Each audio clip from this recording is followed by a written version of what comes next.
Okay, back to Grumpy New Year with Bob and Mark. You betcha.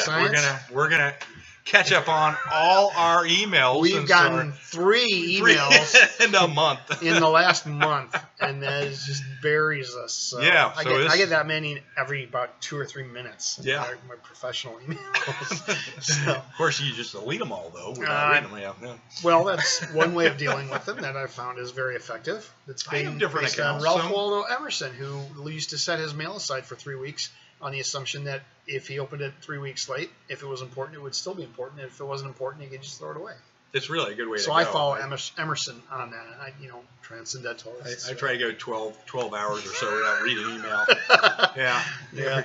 Well, we are going to actually try to answer emails now. So we're going to start with... And just full disclosure, this is about a wider range of emails as we've ever gotten. This should be an interesting email session. There is absolutely no connection between any of these emails. Not a bit. Other than the fact that they're sent to us, the Grumpy Scientists. Okay. Do you want me to? I'll read this. Hold on a moment here. You know how to read? Oh shit. Yeah. Well, I didn't know that. I can surprise you. Trust me. Okay. We won't say his name, but he is a biomedical engineering research student with a long-term mission to find solutions to brain injuries. Yeah. And he's thanking you for the ICES or ICES-PEMF. One of these things I've built. And you need to scroll down a little bit. Mark and I have done some research on it. Oh, do you want to read more of it? Yeah. I can read more. Jeez. See, the more I read, Mr. Picky. He's got to be able to see the words to read them. See. If I read, you have to answer. Oh. So he's impressed by both of our immense research and impact. And he'd like to learn more about how you have done it. And so what are the skills which have most contributed to our current level of success in our respective fields? And if we were to give advice to our former self, he's talking about professional advice. All right, when you were in my position, sophomore. He's a sophomore, sort of studying biomedical science and stuff like that, and he wants to know how we can become, to become successful in our field. Well, that's easy because you see, Mark is a farmer, and like many farmers, he is often found outstanding in his field. Yeah. That's one thing. So you can become a farmer and then go stand on your property. You are a funny guy. And you will be outstanding in your That's field how by I'm pretty definition. outstanding in the field. Right. Yep. So actually, he's a really good question. Is like, how do you do this kind of thing well? So, the basics. And basically in biomedical engineering, you're jack of all trades, master of none, and you sort of just hang in there until you're master of something. Right. Basically what I did. Some people go kind of masters of BS. Yeah. So the problem is in medical research, biomedical engineering in particular, a lot of people discover that you can appear to be an expert by polling the room. And if you happen to be in a room with a bunch of doctors, then you play at being the charade of being an engineer. You're talking engineerese. But if you're with a bunch of engineers and you're really not that good of an engineer, you act like you're a biological person. And I've seen many bioengineers do this. You're giving away my secret. I know. It's the great secret of biomedical engineering. It's being interdisciplinary really means being non-disciplinary in a lot of ways. It means they don't really know enough about any one field to be able to discuss it with peers who are experts in that field. The main thing So the answer is get good at something. Get good at something. Yeah. And the main thing is find something you're excited about.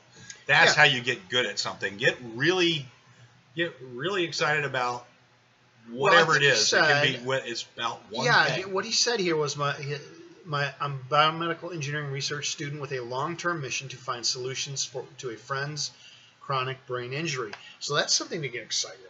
I mean, there's injuries and different types of problems and stuff I've worked on that are for me or my friends or family.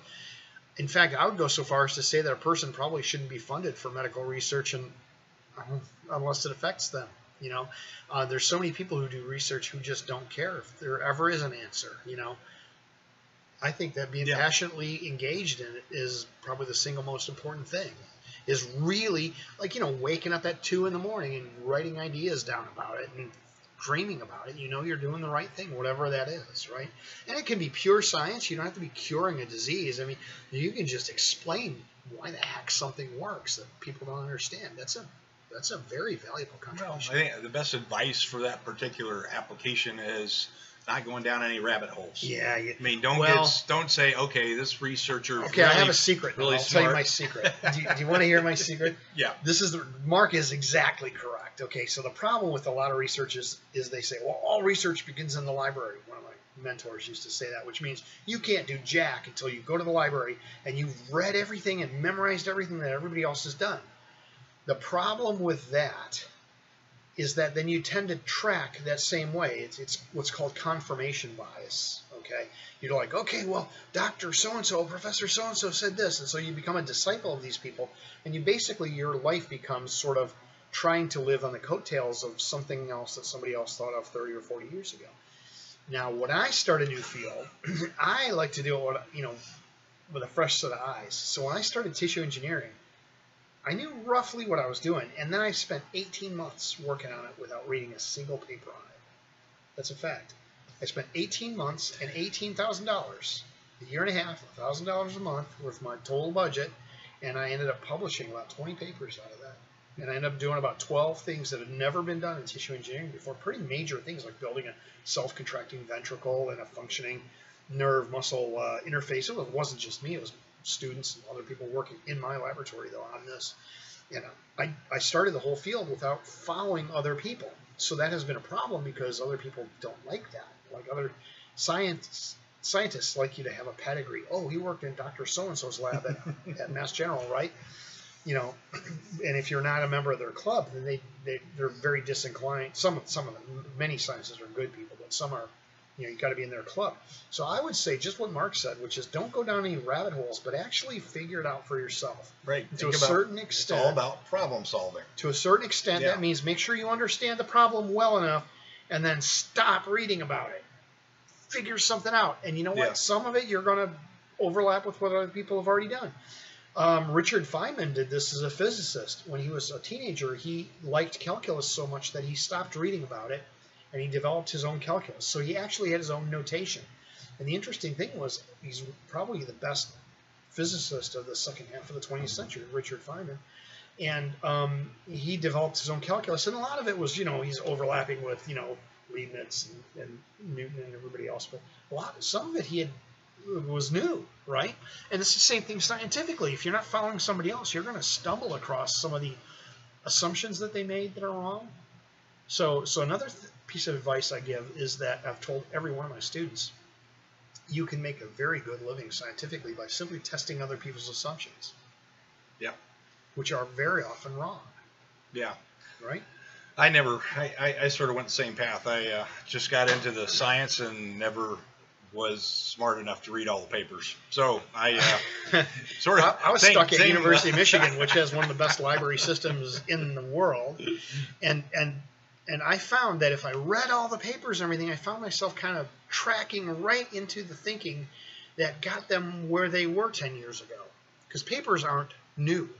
Papers are kind of like a time capsule of what you were working on 3 or 4 years ago, maybe 5 years ago. I've still got papers I'm still writing where I took the data 15 years ago. So it's not new stuff. So if you're following somebody else's papers, you're 10 years behind them. Yeah, we actually didn't follow papers on the way we did our methods for the brain gauge. The best research is always somebody moving from a field into a field where they don't know anything, they don't have preconceived ideas, and they just grab onto it and do it. So if you learn a lot of methods and you learn a lot of skills and you translate those skills into a different area, I think that's success. Yep.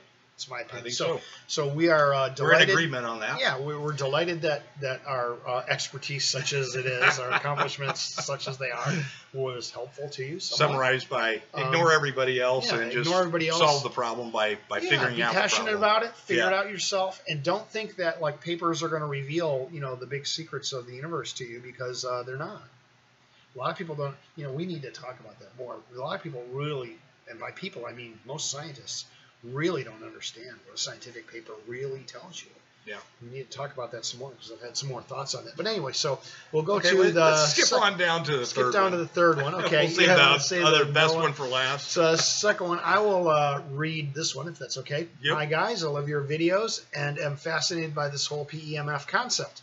I became interested when my wife witnessed one of our neighbors getting a MagnaWave treatment for her horse. MagnaWave's good stuff. I work with Patrick Zima all the time. I think it's good stuff. During her next treatment, my wife took our dog, who had some arthritis, for a 15-minute session. Once again, it seemed to show pretty dramatic improvement. So this guy's saying that, he's seen dramatic improvement using pulsed electromagnetic fields on horses and their dog. Then he says, and so that's great. And I am really convinced that PEMF is very, very helpful, and it's really, really unfairly and unwisely been marginalized by most of the scientific community. And one day when it becomes mainstream, then all the people who've been naysaying it for decades will say, "Oh, I've been talking it up for 20 years," right? But they haven't been. But here's the problem. Okay, so he says, "I really can't afford to buy one of your units right now. Would like to build a DIY unit to experiment with until I can afford a real one." Then he asks, "Is this one worthwhile to experiment with?" And the answer is I don't know. DIY stuff's extremely variable. There's no way to control the quality of the information or the content or the veracity of the claims or anything like that. DIY is literally do it yourself. Now, I will tell you, I build these things now, but I build them by the hundred. But I've invested $1 million in a laboratory so that I can do that. Okay, so DIY has its limits. I'm 100% supportive of DIY. Everything starts as DIY. I guess even the Jet Propulsion Lab started as a bunch of crazy students out there saying, "Hey, let's build rocket fuel or something." Yeah. Pouring dangerous stuff into a bucket and lighting it up with a match. So everything starts at a telephone started as a DIY, but BrainGauge started with DIY. BrainGauge was what? You and I made one, fishing wire and duct tape. Okay, so but the thing is it's really hard to get from there to here. And I'll tell you, and I just wrote 3 patents like in the last 10 days, explaining how to use PEMF in a totally non-medical field. And it took me 57 pages to say, you got to be careful about this, you got to measure this, you got to measure that. It's kind of a little too much for DIY, I think. Yeah. Because and the problem is that you don't really have the instruments that you can use, because I've said many times, it's not just frequency, it's not just Gauss, because if that's all you're doing, all you need is an amplifier and a frequency generator, and you're good to go. And you can get these things inexpensively now. Offshore, AliExpress or whatever, you can buy a function generator, you can buy an amplifier, and you can run run the current through a coil, and that will actually work as a PEMF. And if you turn it up enough, it will probably work. Now, I will tell you, it'll be about approximately 99% inefficient, like 99 to 100, times, about 500 times, maybe too much energy. But you can do it. But it depends on how important it is to you. If it's something you just want to screw around with, DIY, man, go for it. I'm all for it. I think all the sites are pretty reasonable. But if you really have to do something serious, like I wouldn't build. I have my own machine shop and everything. I wouldn't build my own television set. I just wouldn't do that. Yeah, television is a pretty good deal. It's a pretty good deal. And the stuff that I build and sell is not a whole lot more expensive than it costs me to make it, and that's with the advantage of having all this equipment and everything that I don't have to buy every time. But if you're going to DIY it, you're going to do it basically one time, which means you have to make the initial investment to make and understand PEMF, which is many thousands of dollars. So, with all that being said, thank you very much for your email. I'm glad to know it was working for you. So we have a third email that we got. May I read this one? Or do you okay. You get to read it. Well, I know Mark wanted to, but I could probably affect a better sort of, timbre of my voice here. It was from Farida. How you pronounce it? Hey, nice to meet you. Thanks for connecting via this platform. I'm impressed by your profile. I would like to know more about you. And then it gives us an adult website. So that's clearly one of our close followers. If you're going to send, racy material like that, at least put one of our names in it. So you need to who you're specify talking who to. you're talking to. I know you're going to like Mark a lot more than me. That's okay. You never know. You never know. But But anyway, follow just to up let you know. if you're watching. If you're watching the, we answer all emails. We answer all emails, and if you're really interested, let us know. Generated by which one? Adult entertainment bots. So there's our answer. Like, okay, who are you talking to? Next time, you gotta specify Mark or Bob. Yeah, you gotta specify. Say something that means you've actually watched one of our videos. That's right. Disagree with us, or one of us you know for a fact is an idiot, or something like that. And there's enough meat there that we can respond to it. So I'd say that's enough of a blanket response for all robot. I think those three pretty much covered the full spectrum. I think so too. So I'm pretty happy with it. Okay, so please feel free to send us an email questions, and we'll be happy to get around in a month or two and answer them. And thanks a lot. We'll talk to you later. All right. Bye.